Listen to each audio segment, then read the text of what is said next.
All right, I'd like to call the Village of Cottage Grove Plan Commission meeting to order. It is Wednesday, August 10th at 6:30 p.m.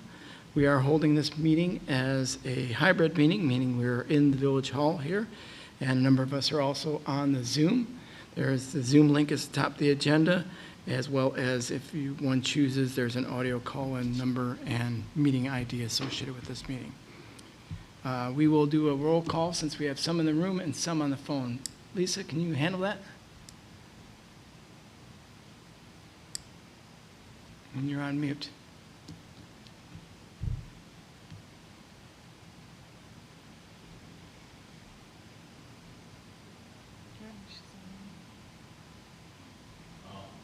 I think we were on mute. Oh.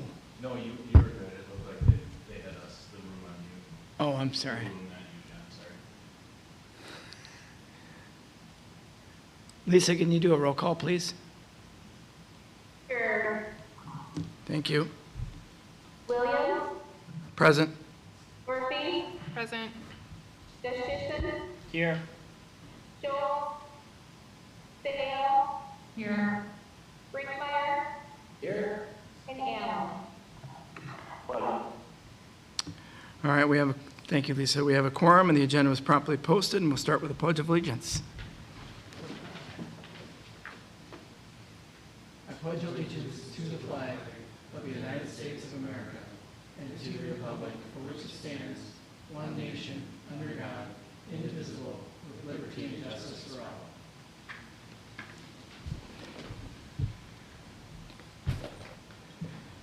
Next up, we have public appearances. This is public's opportunity to speak on any subject. We just ask that the public please share their name, their address, the municipality, and hold their comments to no more than 3 minutes, just in case we have a number of folks who would like to speak. So with that, I'll be quiet, and anybody in the room or on the Zoom can feel free to jump in.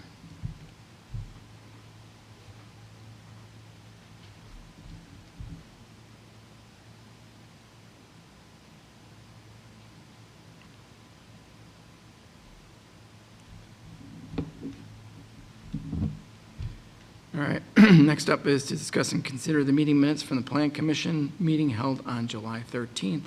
Any questions, comments, edits, or consideration for motion?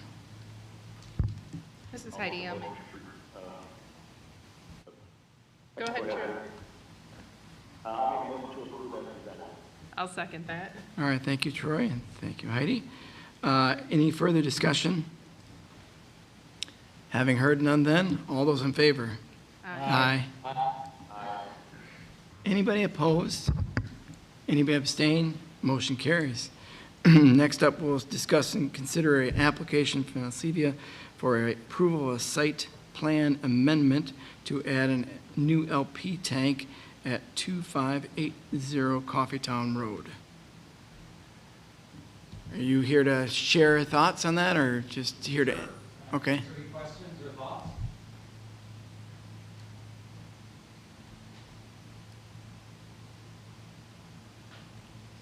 I know a fair amount of you, but my name is Jude Wolf. I'm the Vice President of Energy and Retail for all media.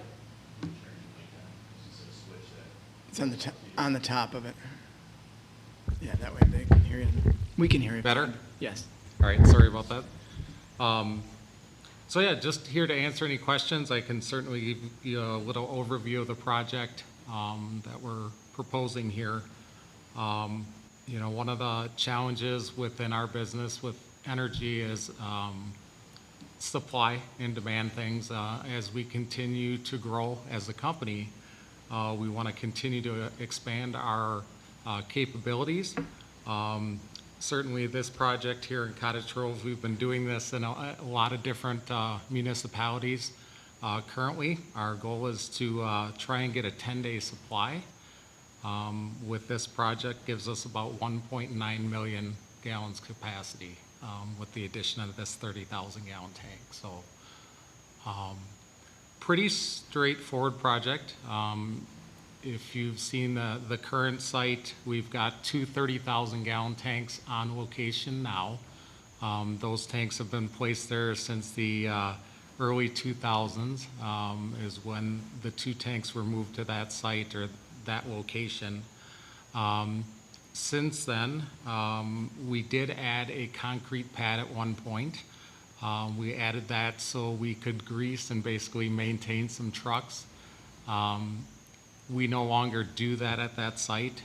Everything we do is sent out to shops. We don't want the liability and things of that nature with hazardous material trucks. So, but what we're looking to or proposing to do is add another 30,000 gallon tank.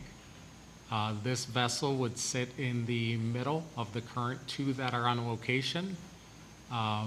And with the addition, we would be completely dismantling all the piping that's in place currently, all the internal valves and all the vents. Everything would be new on the tanks, and everything above ground would be new as well. Adding a much larger motor and pump. This gives us the capability to fill trucks faster. Fill time on our typical bobtail will be about 13 minutes. Currently, it's over 30 minutes, so it cuts that time in half. Everything meant to spec for NFPA 58 for all safety standards. We do use pneumatic valves instead of cables, much safer system that can either run on LP or nitrogen to keep those valves open or closed. Again, pretty straightforward. The only land disturbance, I guess, probably worth mentioning would be the concrete piers to basically the saddles in which the tank would sit on top of. I did send to Aaron tonight, just got it today. We did apply for the state approval as well, and they granted us that approval as well. So I don't know, it was kind of late. I don't know if Aaron, if that was sent out yet, probably not. But we did get approval from the state as well. Aaron, I know you have a memo in the packet here. Anything to highlight so- there? Pretty straightforward. As Jude said, there's not really any excavation or grading work or anything like that being done, nothing that's going to affect stormwater. Strand did take a quick look at it and didn't have any issues. So we'd recommend approval, just the only, not even a condition, just kind of a reminder that this is just a zoning review that we're doing, and there's obviously other regulating authorities, but as Jude said, they already got the approval from the state. I guess one question, are all the valves and everything fenced in? They are not required to be fenced in. We can fence it. It currently is fenced, but that was before the exterior perimeter fence was all installed. So not required, but we're considering fencing it still. Okay. And we wouldn't necessarily require it either per our zoning. If it was within 200 feet of a residential property, then it would have to be. But in this case, it's not. But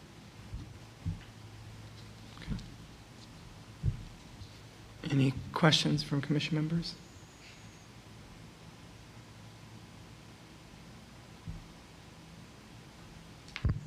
I have a question. So does this change any emergency preparedness? You already have storage of LP on site, so does increasing capacity, do we need to coordinate or make sure between our emergency services, or, you know, let them know what's being stored on site, or how, maybe you're inspected separately, I'm not sure, but any coordination we need to do there? Former experience here, in case you're not aware, I was on the fire department here 20 plus years. I would probably recommend they're notified, but the emergency plan in place would essentially be the same. It's basically evacuation zones, things of that nature, and the flammability. But the safeties that are being installed are so sensitive that being pneumatic and how they would close, I would suggest notifying the fire department of the additional tank and storage, but I don't think it would change anything on the preparedness of the fire department. Most of that, we do inspect the tanks, test all the safeties. monthly, and then annual inspections are done by a second party to also ensure things are up to code. That's required on all of our sites. Yeah, and Heidi, the EMS and fire chiefs were copied on the site plan, so they're aware of it, and they didn't have any comments on it. Okay, perfect. Yeah, thank you for providing the extra information. I appreciate it. Absolutely. All right, if there aren't any other questions or comments, this is a discuss and consider. Okay, I make a motion to recommend approval for the application from Al-Qaeda for approval of a site plan amendment to add a new LP tank at 2580 Coffeetown Road. All right, thanks, Don. Is there a second? I'll second that. Thank you, Alex. Motion second. Any further discussion? Having heard none, then, all those in favor? Aye. Aye. Anybody opposed? Anybody abstain? Motion carries. Thank you very much. I Thanks, appreciate Jude. y'all. Thank you. All right, next up, we have a presentation. I don't even see him unless he's on. He's on. I think he's on there. Okay. We have a presentation from City of Madison Planner Greg Grigger regarding the potential intergovernmental agreement between the City of Madison and the Village of Cottage Grove. We had some attachments in the packet as well. And Jeff, are you on somewhere? I am, yes. Oh, there you are. Share my screen. All right. So, good evening. My name is Jeff Reiger. I'm a planner with the City of Madison Planning Division. And we're going to talk about kind of the outline that City of Madison staff and the Village of Cottage Grove staff put together for a potential intergovernmental agreement between the two municipalities. Just a little bit of background. This past May, City of Madison and Town of Cottage Grove adopted a 40-year intergovernmental agreement, which will expire December 31st of 2061. That agreement establishes an annexation line between the two communities. Madison agrees not to enforce our extraterritorial jurisdiction east of that annexation line, and the town will not approve development west of that line. What this agreement provides is certainty for town residents on future options for their property. And the City of Madison is interested in a two-party agreement with the Village of Cottage Grove with much similar language to the town agreement. So benefits of an agreement between the village and the city would provide certainty for property owners on future options for their property, provide certainty to the city and village when considering infrastructure investments. These agreements tend to eliminate disagreements between municipalities regarding annexation. It also benefits taxpayers and municipalities by keeping property owners and developers from kind of playing one community off another when talking about potential developments or annexation. ETJ review then could be based upon the annexation line or boundary line rather than being based on kind of ever-changing municipal boundaries. When one municipality annexes the property, the boundary shifts one way or the other depending on who annexed property. With an intergovernmental agreement, that line would be set for the term of the agreement. So I've got a couple of maps to go over, and kind of going through the maps, I'll kind of go through what's in the outline. So again, as I mentioned before, we're trying to keep this fairly similar to the agreement that the City of Madison has with the town. So there's kind of some consistency for property owners out in this area. So we're proposing the same line, this blue dash line. We're calling it an annexation line for this agreement as well. So this is the annexation line that the city and the town have. And so essentially, Madison will agree not to annex land east of that annexation line, except for when property acquisition is necessary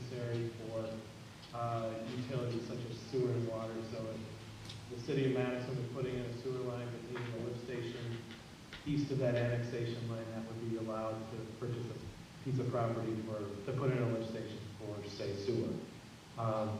Likewise, the village would agree not to annex land west of that annexation line, except for the Showers property, which is on the west side of Violet's Road.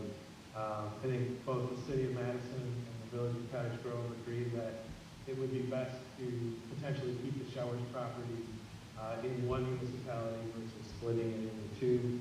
So the agreement, as it's outlined right now, would allow the village to be able to annex that Showers property into the village at a later date.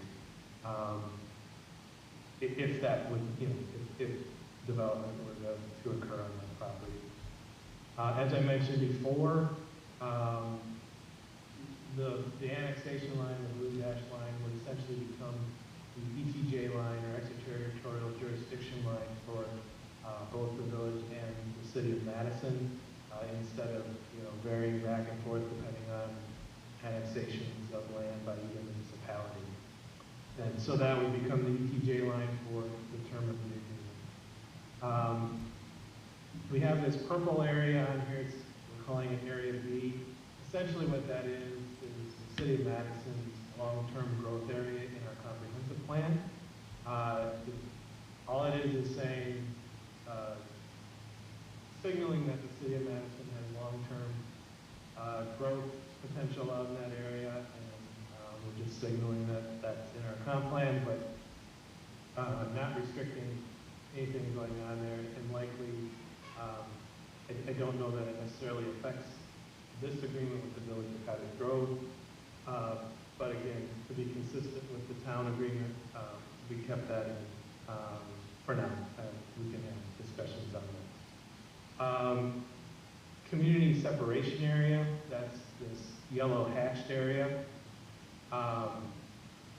We've discussed with village staff that it would be good to have this open space separation area along County Highway 2B. There's currently in that area a rather large wetland, cemetery, and then an intermittent stream. And so as part of that community separation area, both municipalities would agree not to approve development other than open space or stormwater or buildings necessary for cemetery-related activities. And again, that Showers property at the northwest corner of County DD and Violet's intersection, per the town agreement, they have the ability to split that property for residential development. They can split it into two residential lots. Because of the agreement with the town, we felt like we needed to, or we need to, we have the ability to do that under the town agreement, but it would not preclude, again, annexation to the village or development, but this portion of the property, and if the eastern portion of the property developed, then this western portion could be used for dedication of open space, it could be used potentially for stormwater, that sort of thing. But I just want to point out that the agreement between the village and the city would not preclude the rights that that property owner has under the town agreement with the city of Israel. The next item is utility planning for Nondale Heights. Both the village and the city would agree to coordinate regarding how the Nondale Heights subdivision could be served with sanitary sewer in the future. In the case of, say, a public health concern arising related to failing septic systems, as those properties are all on well septic, and it's a older town subdivision. Item number 6 on the outline, a trail connection and open space corridor. Both municipalities will continue to collaborate on trail connections between the two municipalities, as well as collaborate on preservation of corridors of regional significance. as well as collaboration between the town of Cottage Grove and Dane County on open space corridors. Both municipalities would agree to update their respective comprehensive plans and related plans during their next scheduled update to essentially just reflect the provisions of this agreement, which essentially means reflecting the ETJ line would essentially be the sanitation line. So however that, as well as this open space buffer, so whether, however that shows up in the comprehensive plan or any associated neighborhood plans, that sort of thing. The term of the agreement would run concurrently with the term of the town plan, so December 31st of 2061. So depending on if we move ahead and this gets adopted, it would be slightly less than 40 years. But we saw benefits to running it concurrently with that, with the town agreement, so that property owners would have certainty on the timing of things out in this area. The agreement also has a clause in it to renew for an additional 10 years after 2061, unless notice is provided a year in advance by either party. And so essentially that's kind of what's in the outline today. I guess going forward, kind of next steps, we'd love to hear feedback tonight if you have it. Otherwise, we'll wait for feedback from the village. Open to making additions and perhaps modifications. Once, if we can come to an agreement, the next step after that would be City of Madison attorneys would draft up a formal document, and then both municipalities would run that through their approval processes, and then adopt the agreement. So with that, I'd be happy to take any questions.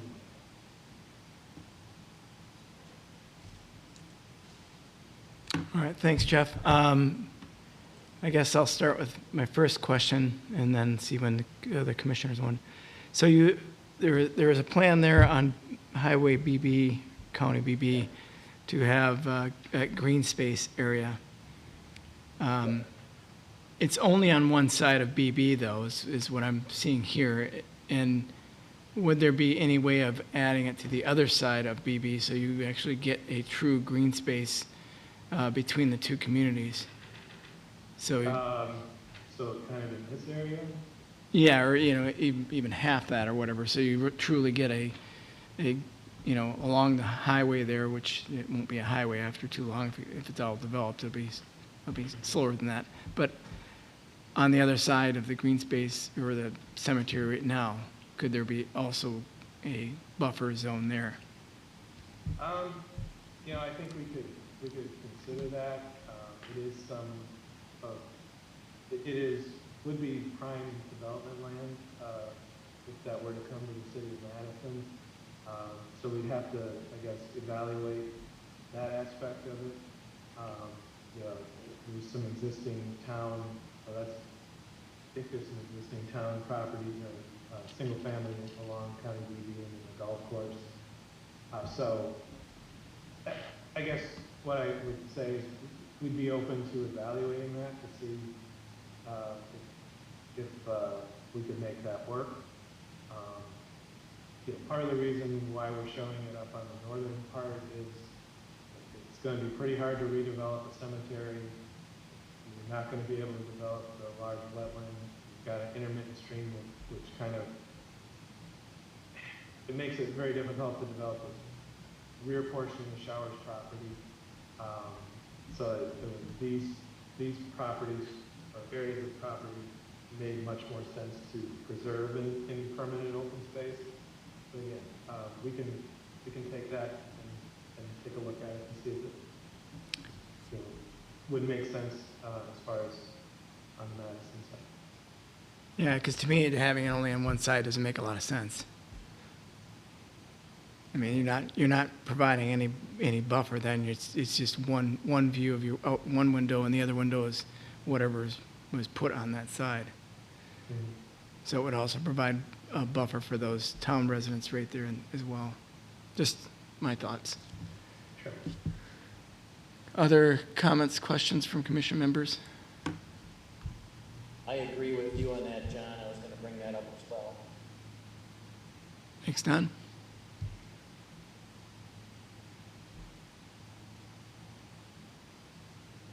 I think we need to have another closed session like we did before and further discuss it among ourselves.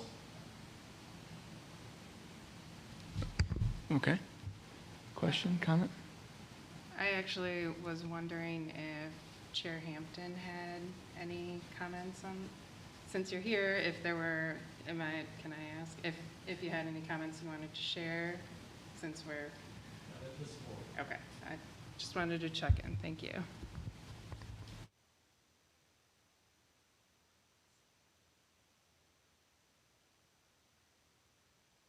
Any other comments from commission members?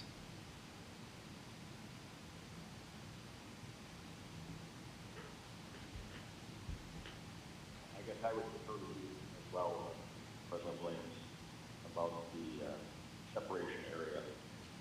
Look more uniform, I think, having it both sides of the road. Definitely you feel like you're going from one community to another. All right, thanks, Troy.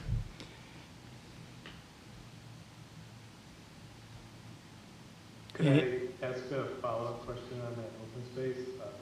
Do you have oftentimes we put a distance, kind of done these with Sun Prairie, and we had one with Verona for a while. Is there a certain distance or area of open space you'd be looking for? Are we talking 50-foot buffer? We're talking 300-foot buffer? Do you have you don't have to answer that tonight, but if you could provide at some point an idea of what you're looking for as far as space-wise, that would be helpful.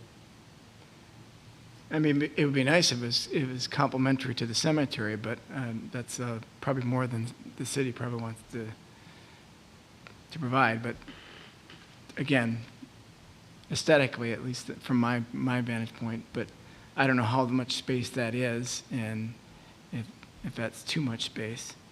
The other thing is I don't know about the topography on that side of the road, if that's got any issues from that stream or whatever. Does that flow somehow underneath the road, or if there's, it doesn't Yeah, appear. It looks like it goes under the road and comes back out on the golf Yeah. course. Yeah, so it's not interfering with that piece of property then that we're looking at.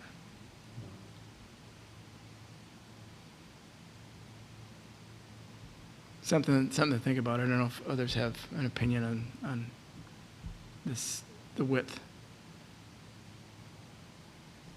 I think it should be concurrent with the cemetery as well. As far as how deep, I don't know, I guess we'd have to look at that. There is that house right on the corner, and it's not, it's already broken up on that side, so you can't have across the street from the one property, because it's already developed, right? So it's, the buffer is the same width as the cemetery. Cemetery, yeah. And then understand if there's already property. Yeah, I knew that there was a barn and a house there.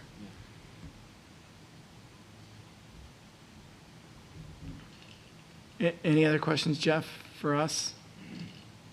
I don't think so. I'll coordinate with Aaron, and as far as the next steps. Okay. Well, I certainly appreciate you taking the time out tonight and sharing this with us. And I'm sure we'll be certainly talking further beyond this. Sounds good. Thank you. Next on the agenda, we have an overview of the Village Board 2022 to 2023 priorities. Matt, you want to handle that? Yes. A lot of you are aware that the board goes through a annual prioritization process, and this is the was in the packet, but just sharing my screen here to show the process. So right now the board is at step 5, so that they've established priorities, but they're going through, reviewing the top priorities and seeing where current goals are aligning with that as far as things that staff are currently working on. And then that leads in nicely to our long-range financial management plan process and budgeting process coming up.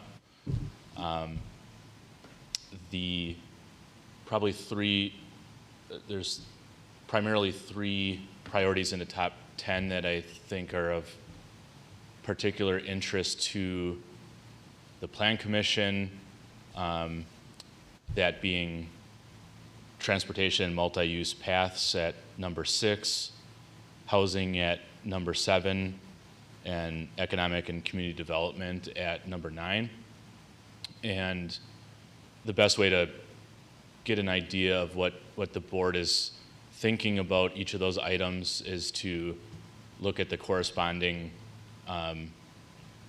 list that details what each board member that submitted for a particular priority, what they outlined as a description behind that. So you can go look at housing, for instance, and this might be helpful for the Plan Commission, because I know there have been a couple instances in the last couple years of maybe Plan Commission recommending a denial in a project, but and then the board approving.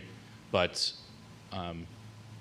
this way you can kind of see what the board is thinking as far as housing, for example. So that's all I really want. I just wanted to make sure Plan Commission's aware of the priorities being, at least the list being finalized, and that we're continuing to work through the budgeting process this year and into next year as far as implementing the priorities. Any questions from commission members? Heidi and I have been knee-deep in this for a while, so I don't know. We don't have any questions on this, other than we're going to keep pressing forward with it. But any questions from commission members? I have some questions, I guess. Yeah, go ahead. You mentioned budget, and some of this is planning commission related, so maybe it's not planning commission related, more informational purposes, right? Because how we do our business here. But you mentioned budget. So the library being at the top of the list, how does that impact the village's budget? Because I understand it's basically a separate entity. They have their own fundraising, they get funded through the county. When we're crafting the village budget, how does that impact? Because frankly, I'm just really surprised that a couple on the board sunk almost half their, but not all, but almost half of their vote towards the library. That is important. It has impacted the community. The community is in support of it. The comments are correct. But from a leadership village perspective, the direction we're going to give Matt and Aaron and things to look on, how much time is the village proper administration need to spend on the library as opposed to village staffing, which is important, right? Sustainability, which you could build a library, but if it's not sustainable, like, it's not going to help. Our housing issue, which is Planning Commission, really is involved a lot with that, the comp plan and decisions. So how does that manifest itself into a budget, this list? How do you put that forward? The short answer is we'll spend as much time on it as the board wants us to spend, but it's really just so that the next step in the budget process is the longer range financial management plan, which is an approved 5-year outlook that kind of maps out 5 years worth of tax levies, and it incorporates all sorts of capital improvements in every department and any proposed project that may be out there. So the library is a proposed one from the library board that will be in there in some way, shape, or form, and it's up to the board to determine the size and scope and timeline of where that fits in, and if it fits in a certain year, then that's what we're working towards until we're told otherwise. You're crafting it into your long-term budget plans, but But as far as spend for next year, I mean, what are you anticipating to be spending on that? I mean, because you mentioned like number 9, you know, economic community development. I mean, okay, that's number 9. That got 3 votes, right? And that's 2 unique people on the board care about that. The others don't care. They gave it a 0. So I mean, how does that even show up? I mean, apparently we don't care about economic and community development. Mhm. You know, over half of the board has no care. This is what that tells me. But several board, and I'm being extreme. Yeah, I was gonna but say, I'm I being don't extreme think, I think because every, I went through this before. I was on the Yeah. board, and you only get 20 points, and you got to put your numbers somewhere. But I'm just, you know, I want to make, you know, what is, at the end of the day, did you know, this is the vote. This is what the board has spoken, and you know, I think we even argued, can we give a half a point to something? You know, when we did this, it's tough. It's tough. You don't. I mean, we In all could fairness, have Matt, a, you don't make it easy. It is. Sure. This We could is do the points 100. you get. This is the numbers. This is Yeah. sort of the topics. They've agreed on the topics. I've been through it. But Yeah. from a budget We- perspective, when we come in here and the tone and the things that we want to look for, you know, that we want to bubble up, I want to make sure that I'm applying what the board's looking for and manifesting itself. And so if they're, you know, if the leaf vac is not important, you know, 3 people voted for that, we'll just kick that out of the budget. Put that out sorry, JJ. Put that out, put that out 5 years after the library. It's just not on the list, right? I mean, this is really just more of a guide. Generally, once it comes down to trying to make all this fit into a framework of a long-range plan, and then even harder than that, fit into the next year's budget, that's really when the rubber meets the road. So hard to really tell how that fits into the future. I think on economic development, and I know board members we could do 100 points each, but it would all still be relative. I mean, Yeah. everything would get points then, but then some would just have much more, and some are going to have less. It's just a fact of the matter. But I think it's just a sign of the times. The economy's been good. We have not been struggling to get development. So I think board members were allocating points where they think it's of best use, not that it's not important I to think them. it's a testament to staff, it's a testament plan to the current board, you know, and all that's, you know, pushing the right topics. And so to lose focus, you know, and have, you know, 2 people care about economic development sends a strange message. And I get it, but again, it's sort of, you can still, all the comments are correct. The library, I read through them, and that looks all great. It's just, I guess, it's not really, I'm directing this to you, but I'm surprised the board went, I guess, the way it did. And I just, what do we do with that? What I'm going to reflect on is what I do with that through Plan Commission. And so we are here at the, you know, at the bidding of the board. We're here to make sure ordinances are followed, the things follow the comprehensive plan. But it's just, it's an interesting way that sort of mapped out. Because, yeah, again, it's important. I don't disagree with that. But how it got ranked is interesting. I think the other component to that is we've now established enough of administration and economic development staff that it's like, you know, not that we're ever finished, but the board doesn't have to necessarily focus on that because they've, you know, unless they're cutting a staff position that's involved in that area, the work's going to continue to move forward, and performance goals reflect that for myself and Aaron and JJ. So I'm going to flip it a second too, just looking at John's numbers. I mean, I think as the president of the community, you know, laser focused 75% of his points on staffing, that's also a testament to making sure we have the right people in the right place, helping guide those questions. I mean, there's a tremendous amount of work, frankly, by the whole staff that show, you know, I probably don't recognize it enough, you know, putting forward these packets, making sure we have the information, the recommendations and all that stuff in there as well. And I think, you know, it doesn't surprise me as a leader, the president's focused on the people that's working on these projects. It doesn't surprise me, you know, if he was able to put all his biggest numbers there and a 1 everywhere else, being like, hey, I'm paying attention to these things. Without the right people, none of that stuff's gonna matter. You know, that actually speaks to me as well. So I think I think it's an interesting mix, the way the numbers came out, and, I don't know. I thank you for presenting it to us and, you know, giving me a chance to kind of sort of speak to it, so that's all I got. Thanks. All right, thanks, Alex. Any other questions or comments from commission members? I guess I'm a little, I guess if I could, go ahead, Roy. I guess I'm curious, with the village library in particular as the #1 priority. You know, my understanding, and I just came off village board here in April, that there was a questionnaire going out for citizens, and where is that at? I guess I personally haven't seen a questionnaire asking hard questions as to, you know, what the value of the library is to you, you know, as a homeowner, as a property owner.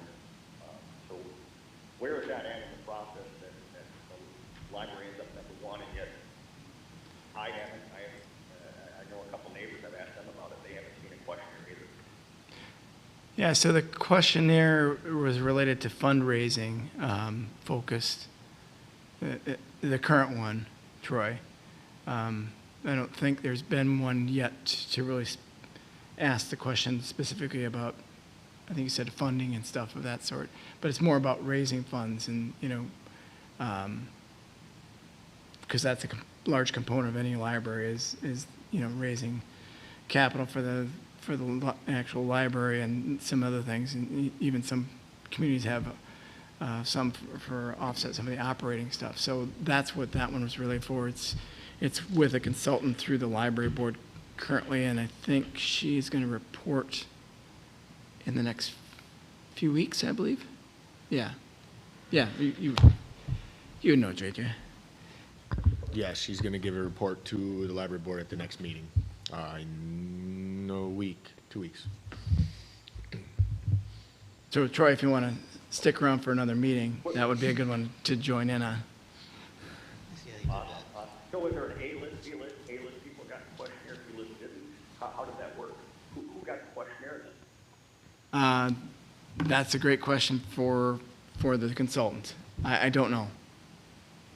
I got one, I know that, but I'm sure it was businesses and other people that would, you know, maybe consider contributing to it. Okay, all right. And I guess if I can ask Matt, you talked about the budgeting process and stuff. So how is this going to work? Are we going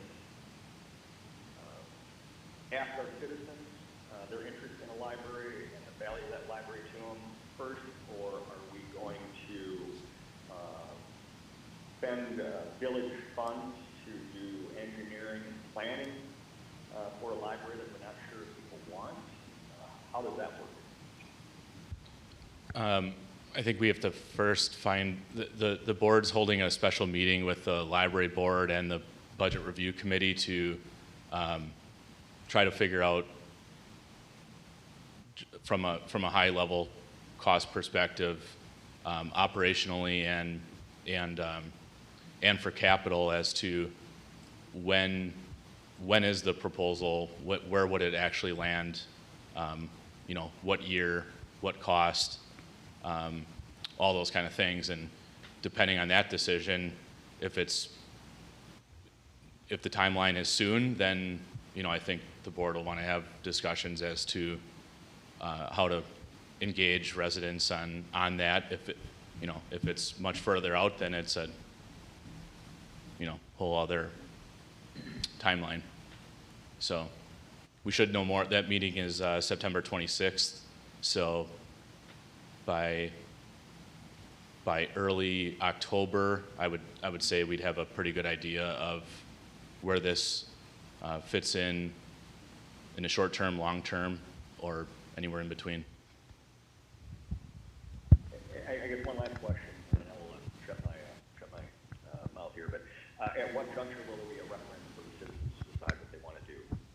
Will the village be spending quite a bit of money up front, and then it goes to referendum, or will it be kind of like the school board does, where they build a school and have a referendum as to how to operate it, the cost of operation? So by law, if we would almost certainly exceed our levy limit with the addition of any service. It doesn't matter if it's a library, a pool, almost any new service, we'd exceed our levy, and that is required to go to for a binding referendum before that happens. And of course, you can't, and the village wouldn't build a library if you couldn't operate it, so they kind of go hand in hand. And I would. That referendum would be prior to building a library then? Correct. Yes. Thank you. Don, you had a question? Oh, I just, on some of the prioritization, it just seems to me that road maintenance and stuff like that, unless we're already funding that or have a big fund or budget for that, but stuff like road maintenance and the leaf truck and that's, infrastructure stuff, I would think some of that would be higher up on the food chain. I understand the facilities and staffing, that's very important. And then once again in the library, I'm not, opposed to libraries, but some of the numbers that were thrown out are ginormous numbers. And if there is a referendum, at some point, I think the tax, it's going to cost the taxpayer needs to be included in that. It just seems like we're starting with they're looking at a Taj Mahal. McFarland started out when a local businessman built a building and leased it to the village, on an interim for quite a few years to get going on a library. And then, later on, they built another municipal building that included a library or a library separate. I don't remember exactly how it went, but it just seems like a big number. And then the dollar amount to pay an architect $1 million or more to draw plans even before we have a library doesn't seem to be very fiscally responsible. And I saw there wasn't too many votes on fiscal responsibility either on that chart, where the boards in the past have been really good at that and known for that. All right, thanks, Don. I just want to make a brief comment. I don't speak for my colleagues, but for myself in this process, you can review some of my comments. I think that for me, I was considering where we should maybe shift or bring additional emphasis on maybe adding in new priorities or at least exploring the possibility of various new things within our community, like a great emphasis on sustainability, because I think we're doing such a great job on economic and community development that we should continue on that path, much like road maintenance and fiscal responsibility. Those are things that continue, but we do only have 20 points, as we talked about earlier, so it's hard to designate points. You can't put points on everything, but where would I like to see us, continue to explore or bring into the budget at least considerations for the next year. So that's just, I wanted to throw in a few comments on how I looked at the priorities. All right, thanks, Heidi. I have one final, sorry. Go ahead. Sorry. And again, it's after the fact. Make sure. Am I not on? No one's heard me this whole time. We're gonna have to start the whole meeting over. You can do it. I have been trained. Okay, so I guess it's after the fact, and I realize the list is made after the fact, but I don't see, like, one of our biggest spends is in the police department, and I don't see safety and security on that list. So that didn't make it to the initial cut. What was the conversation around that? So there's no initial cut. This is everything that that everyone submitted for, and I think that falls in the same category as economic and community development. I think to Heidi speaking towards the challenge of this, and some of this is by design because it creates discussion and gets everyone really talking, which is good, is that generally speaking, the areas where there's not as much desire from elected officials for improvement, where I think things are really going well and we're doing enough and it's adequate to better than adequate, that's where I think you don't see as many points, or it just doesn't even come up. So, I mean, that's kind of my reading between the lines on the priorities. So I think, if we had done this a bunch of years ago, you probably would have seen that higher up, but it just isn't. It's not that it's not a concern. I think you get the drift of Yep, what yep. I mean by that. That's perfect. It's Thanks. just, it's established and the board is satisfied with the service. Okay, thanks, that helps, thank you. John? All right. All right, if we're done with that, then we'll move right to future agenda items. What I know for sure, Downdrains Distillery submitted a conditional use permit amendment. They want to expand their tasting room, so that'll be on. Don requested a closed session for the intergovernmental agreement discussions. Assuming John's agreeable with that, we can put that on. Yep. Those would be the ones I know for sure. We have a meeting with the developer next week. I'm not sure how fast they're moving, but I know they'll want to bring a concept plan at some point. Heyday will likely be back on the agenda at some point. I don't know if it's going to be next month or not. All right. Thanks, Aaron. Anything from anyone else? All right. Item 10. Since Florence not for the, Roy beat me to it. I think it was a first by Troy, I think, and then maybe a second by Don, and then there's probably a third and a fourth in there. All right, it's been motioned second, non-debatable. All those in favor? Aye. All right, everybody have a great rest of your week. Thank you.